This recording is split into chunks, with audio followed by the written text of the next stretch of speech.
भी बढ़िया हूँ। अभी सुगबुगाहट तेज है दिल्ली में विधानसभा को लेकर। सभी नेता अभी तैयारियों में जुट चुके हैं। वार पलटवार का दौर जारी है। क्या लगता है इस बार क्या होने वाला है? देखो बदलाव होगा, बीजेपी आएगी।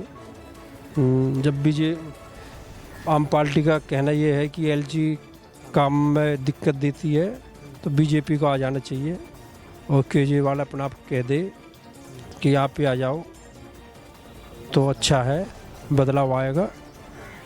इस बार 70 में कितना सीट आप दे रहे हो? बीजेपी को देखो, बीजेपी की 50 सीट तो होनी चाहिए। 50 से मतलब 50 तक। हाँ 50 तक आएंगी, क्योंकि केजरीवाल ने जो 200 यूनिट बस का वो ये फंडा डाला हुआ है। हाँ, इससे लोग जल्दी पीछे नहीं हटेंगे। तो बीजेपी वालों को भी कुछ चीज़ें देनी पड़ेंगी, क्योंकि जनता को चाहिए फ्री का माल जो सबको अच्छा लगता है।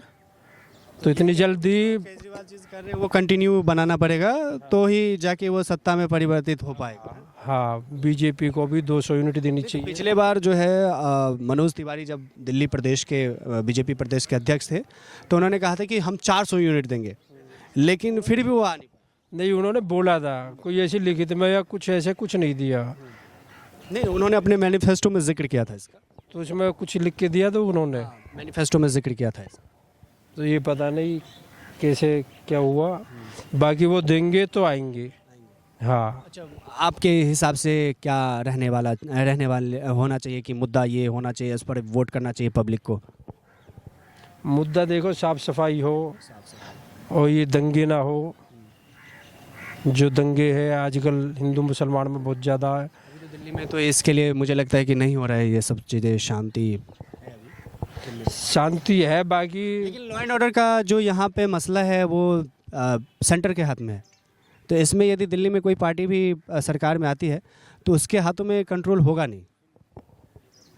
तो सेंटर के हाथ में ही दे दो सब कुछ, या उसके हाथ में से ले लो भाई, या तो दे दो उनके हाथ में, वो अपना आप देखेंगे।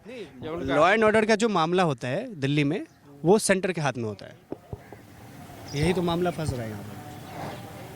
केजरीवाल कहते हैं कि मैं कैसे देख लूँ कि कोई कौन क्या कर रहा है, क्योंकि लॉ एंड ऑर्डर हमारे हाथ में है ही नहीं, पुलिस हमारे हाथ में है ही नहीं। उनका कहना है मतलब। हाँ हाँ, तो भाई केजरीवाल को इस्तीफा दे के अपना बीजेपी को सौंपे, जब उनके हाथ में कुछ है ही नहीं। जब कुछ हाथ में है नहीं तो हाँ, तो जनता को पागल ना बनाए, और जिसके हाथ में सब कुछ है उसे दो, और जो बाकी कोई छोटे मोटे दंगे भी ना हो, और मतलब दिल्ली के हालात ठीक ठाक बने हुए।